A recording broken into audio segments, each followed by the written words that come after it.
Direct memory access या DMA device DMA को perform करने के लिए प्रोसेसर्स बस रिक्वेस्ट सिग्नल को स्टार्ट करता है। प्रोसेसर करंट बस साइकिल को पूरा करता है और उसके बाद डिवाइस को बस ग्रांट सिग्नल भेजता है। डिवाइस फिर बस ग्रांट एक्नॉलेजमेंट सिग्नल भेजती है। प्रोसेसर बस ग्रांट एक्नॉलेजमेंट सिग्नल के स्टेट में परिवर्तन होने का अनुमान लगा लेता है और DMA एक्टिविटी के लिए डाटा और एड्रेस बस को सुनना शुरू कर देता है। DMA डिवाइस सोर्स से डेस्टिनेशन एड्रेस तक का ट्रांसफर परफॉर्म करता है। इन ट्रांसफर्स के दौरान प्रोसेसर बस के एड्रेसेस को मॉनिटर करता है और नजर रखता है कि DMA ऑपरेशंस के दौरान कोई भी संशोधित लोकेशन प्रोसेसर में कैश हुई है या नहीं। अगर प्रोसेसर बस में एक कैश्ड एड्रेस का पता लगाता है तो यह दिए गए दो एक्शन में से एक लेता है।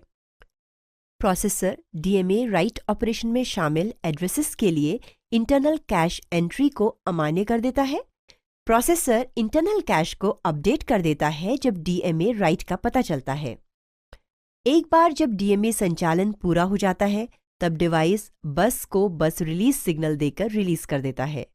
प्रोसेसर बस रिलीज को एक्नॉलेज करता है और अपना बस साइकिल वहीं से शुरू करता है जहां से छोड़ा था।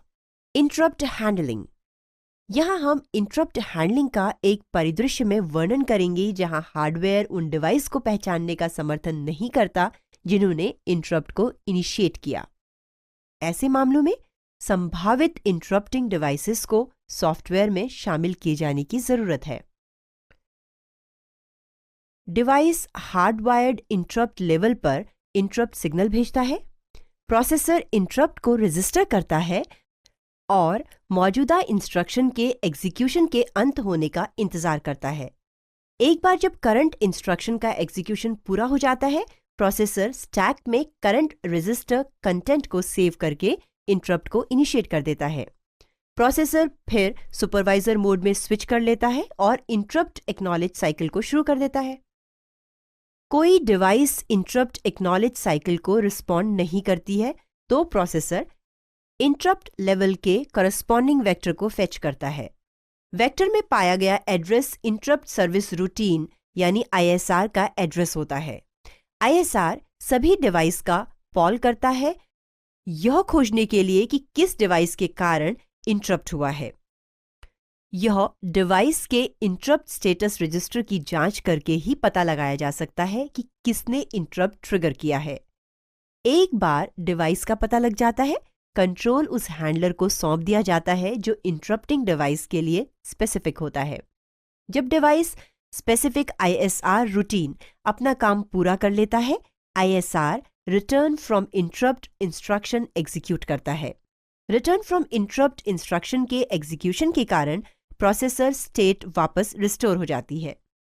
प्रोसेसर वापस यूजर मोड में रिस्टोर हो जाता है। Interrupt acknowledge cycle. यहाँ हम इंटरप्ट हैंडलिंग को उस परिदृश्य में वर्णन करेंगे जहां हार्डवेयर डिवाइस उन डिवाइसेस को पहचानने का समर्थन नहीं करता जिन्होंने इंटरप्ट को इनिशिएट किया। ऐसे मामलों में इंटरप्ट का सटीक स्रोत हार्डवेयर लेवल पर पहचाना जा सकता है। डिवाइस हार्डवायर्ड इंटरप्ट के लेवल पर इंटरप्ट सिग्नल असर्ट करता है। प्रोसेसर इंटरप्ट को रजिस्टर करता है और मौजूदा इंस्ट्रक्शन के एग्जीक्यूशन के अंत होने का इंतजार करता है। एक बार जब करंट इंस्ट्रक्शन का एग्जीक्यूशन पूरा हो जाता है तो प्रोसेसर स्टैक में करंट रजिस्टर कंटेंट को सेव करके इंटरप्ट को इनिशिएट कर देता है। प्रोसेसर फिर सुपरवाइजर मोड में स्विच कर लेता है और इंटरप्ट एक्नॉलेज साइकिल को शुरू कर देता है। डिवाइस इंटरप्ट एक्नॉलेज साइकिल को इंटरप्ट के वेक्टर नंबर द्वारा रिस्पॉन्ड करती है। प्रोसेसर्स ऊपर मिले वेक्टर नंबर का उपयोग करके वेक्टर निकालता है। वेक्टर में पाया गया एड्रेस इंटरप्टिंग डिवाइस के लिए इंटरप्ट सर्विस रूटीन यानी ISR का एड्रेस होता है। जब ISR रूटीन अपना काम पूरा कर लेता है तब ISR return from interrupt instruction execute करता है। रिटर्न फ्रॉम इंटरप्ट इंस्ट्रक्शन के एग्जीक्यूशन के कारण प्रोसेसर स्टेट वापस रिस्टोर हो जाती है। प्रोसेसर वापस यूजर मोड में रिस्टोर हो जाता है। डीएमए और इंटरप्ट्स के लिए सिंक्रोनाइजेशन रिक्वायरमेंट्स। कई बार सॉफ्टवेयर डिजाइनर को डाटा स्ट्रक्चर्स के साथ काम करना पड़ता है जो कि इंटरप्ट या डीएमए डिवाइसेस के साथ शेयर्ड होता है।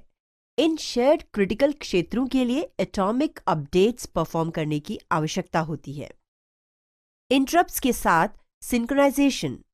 जब डाटा स्ट्रक्चर्स आईएसआर के साथ शेयर होते हैं तो क्रिटिकल क्षेत्र अपडेट्स को एग्जीक्यूट करने के लिए इंटरप्ट को डिसेबल करना एक अच्छी तकनीक है। ध्यान रखें कि इंटरप्ट को डिसेबल करना केवल उसी कोड पर प्रतिबंधित किया जाना चाहिए जो क्रिटिकल क्षेत्र को अपडेट करता है। इंटरप्ट्स को एक लंबे समय तक डिसेबल करना उसकी इंटरप्ट लेटेंसी को बढ़ाता है।